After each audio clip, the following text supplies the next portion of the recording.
la protection du citoyen, en parfaite collaboration avec le Haut Commissariat des Nations Unies pour les réfugiés et l'Institut haïtien des droits de l'homme, a le privilège de vous accueillir ce matin à l'occasion de la commémoration de la Journée mondiale des droits des réfugiés.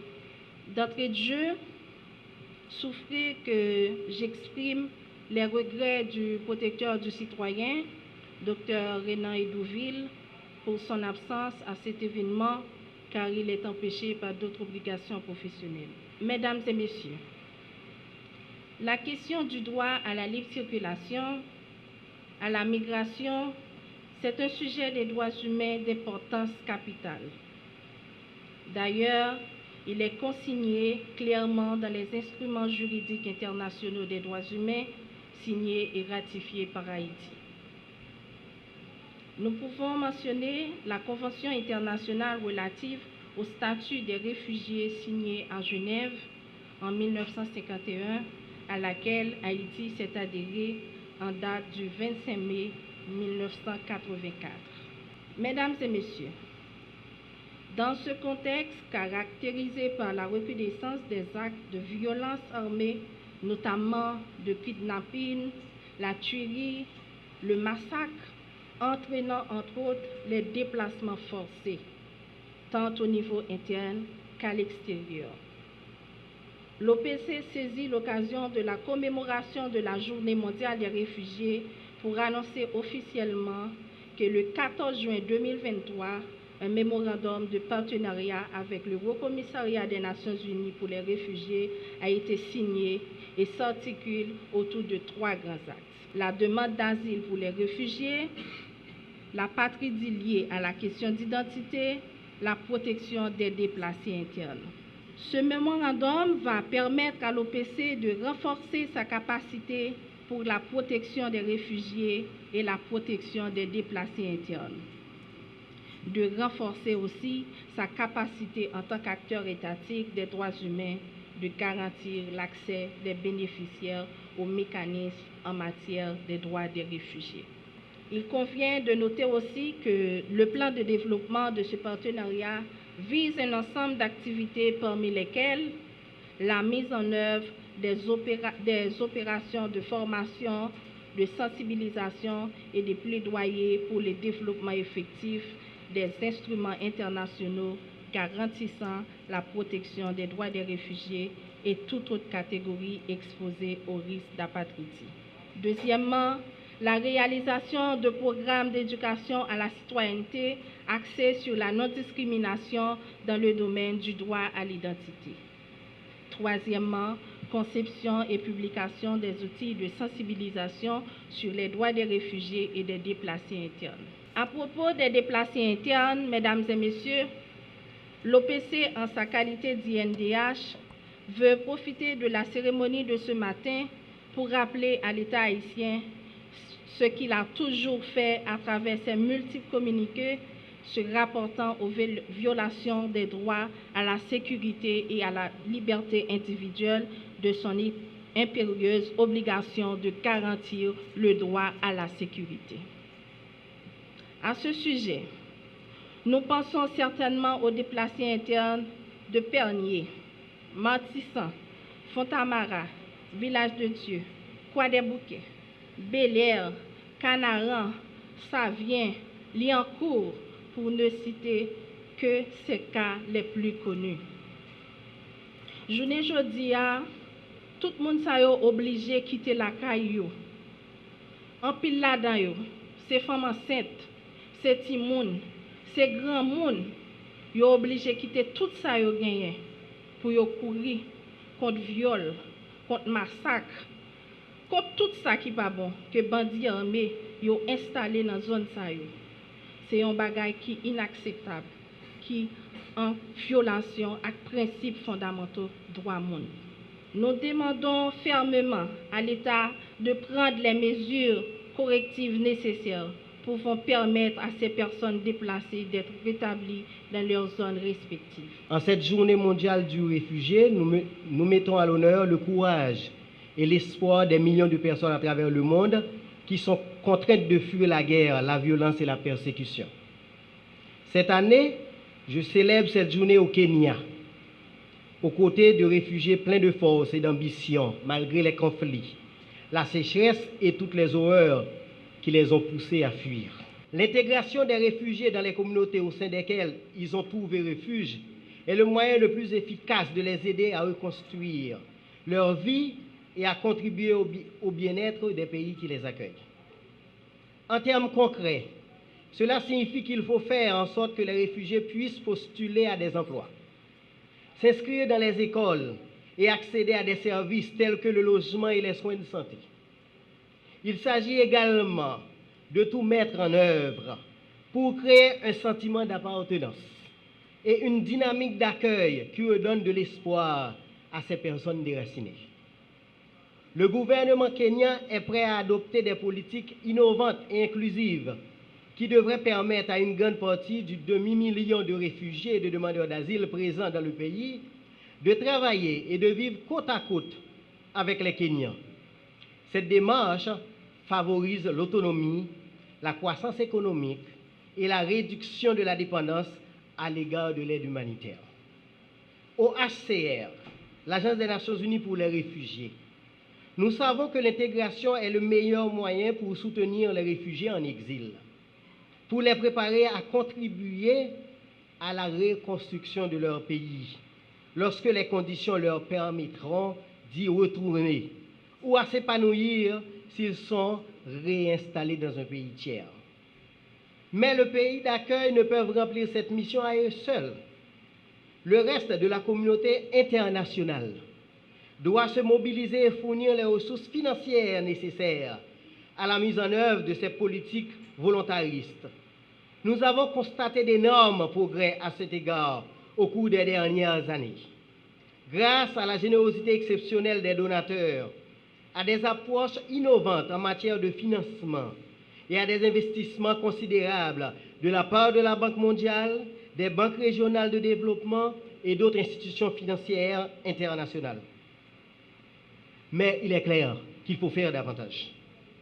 Le temps est venu pour nous de nous engager à inclure les réfugiés au sein de nos communautés à tous les niveaux. Dans nos écoles, sur nos lieux de travail, dans nos systèmes de soins de santé et même au-delà, comme le fait le gouvernement kenyan, afin que les réfugiés puissent retrouver l'espoir de chez eux. Nous devons également être conscients des défis auxquels sont confrontés les pays d'accueil dans un monde où la paix fait souvent défaut. Le plus souvent, ce sont les communautés vivant aux frontières qui reçoivent et accueillent celles et ceux qui fuient la violence. Le cas des pays voisins du Soudan est un bon exemple de cette solidarité. De nombreux pays d'accueil sont prêts à accueillir et à inclure les réfugiés, mais ils ont besoin de moyens et de soutien plus conséquents pour y parvenir. Malheureusement, dans ce monde fragmenté qui est le nôtre aujourd'hui, les solutions à long terme pour les personnes contraintes de fuir restent désespérément rares, laissant dans l'incertitude bon nombre des 35 millions de réfugiés à travers le monde. C'est pourquoi, en cette journée mondiale du réfugié, je souhaite conclure en appelant les dirigeants à assumer leurs responsabilités, à faire la paix, afin que la violence cesse et que les réfugiés puissent rentrer chez eux librement et en toute sécurité. J'appelle aussi les gouvernements à accroître les opportunités de réinstallation pour les réfugiés qui ont le plus désespérément besoin. Et j'appelle enfin les États à mettre en œuvre des politiques qui tirent parti de l'énorme potentiel des réfugiés à contribuer à la vie sociale, économique et politique des pays qui les accueillent. La première fiche que je vais partager avec vous, c'est un chiffre, 108,4 millions. C'est le nombre de déplacés forcés qui existe, qui a été publié par les gouvernements, les agences des Nations Unies et le HCR comme le nombre des déplacés forcés dans le monde. Ces déplacés forcés ont été à cause de plusieurs activités nuisibles. Nous pouvons citer la persécution, les conflits, la violence, la violation des droits humains ou encore des événements perturbateurs de l'ordre public. La deuxième fiche que nous allons partager avec vous, cela concerne le nombre des réfugiés dans le monde. Et notons en passant que les déplacés internes et les réfugiés sont deux catégories de déplacés forcés. Les réfugiés sont les déplacés qui ont traversé les frontières internationales d'un État, mais les déplacés internes sont les personnes qui n'ont pas franchi des frontières internationales. Au niveau mondial, en 2022, 35,3 millions de personnes sont réfugiées et 62,5 millions de déplacés internes. Il y a également 5,4 millions de demandeurs d'asile et également 5,2 millions de personnes ayant besoin d'une protection internationale. À l'échelle des États, quand une personne est en fuite pour une raison ou une autre, en raison de persécution, de conflit ou de catastrophe, la personne est sujette à une protection de son État parce qu'il se trouve sur son territoire. Mais automatiquement, que cette personne franchit la frontière internationale et se trouve dans un État tiers, cette protection-là disparaît automatiquement. Parce que c'est une personne qui n'est pas sur son sol, comme on dit en Haïti, ou pas en bas drapeau. Eh bien, c'est cette catégorie de personnes-là qui le plus souvent se trouve en difficulté et qui a besoin d'une protection internationale. Vous allez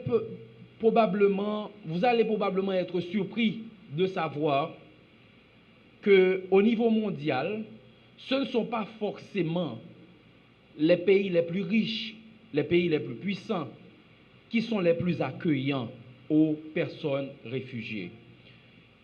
Au niveau mondial, en 2022, 76% des réfugiés qui sont accueillis sont reçus dans des pays à revenus moyens ou faibles. Je répète, au niveau mondial, 76% des réfugiés sont accueillis dans des pays à revenus moyens ou faibles. Cela vous permet de comprendre ce que cela veut dire, la solidarité. Un pays n'a pas besoin d'être riche ou développé pour développer une coopération internationale et de la solidarité pour une protection effective et internationale aux personnes réfugiées. Dans le monde, 70% des réfugiés sont hébergés dans un pays voisin. Cela signifie que le bon voisinage est important pour la protection internationale. Cela signifie que dans la région, la coopération entre les États donne des résultats importants et c'est essentiel pour sauver des vies. La quatrième fiche que nous allons partager avec vous, en 2022, le HCR a traité 2,6 millions de nouvelles applications pour le statut de réfugié. Et parmi ces 2,6 millions, bien sûr, il y a des Haïtiens. Il y a des Haïtiens qui ont appliqué pour le statut de réfugié dans des pays tiers. Vous n'êtes pas sans savoir que la période où nous vivons est confrontée à beaucoup de conflits un peu partout à travers le monde. Au niveau mondial, 52% des réfugiés proviennent, tenez-vous bien, de 3 pays. Le premier, c'est la République arabe syrienne, qui compte 6,5 millions de réfugiés. Le deuxième pays, c'est l'Ukraine, avec 5,7 millions de réfugiés dans le monde.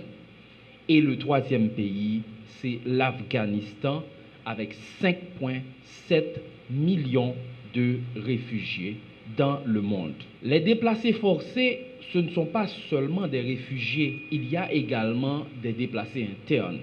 Il y a un peu partout dans la zone métropolitaine des sites spontanés où les personnes qui fuient la violence des attaques armées dans leur quartier sont allées se réfugier.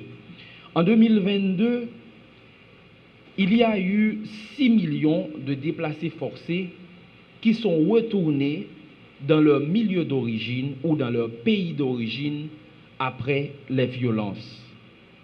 Et il y a également 5,7 millions de déplacés internes et 339 300 réfugiés qui ont été comptabilisés l'année dernière.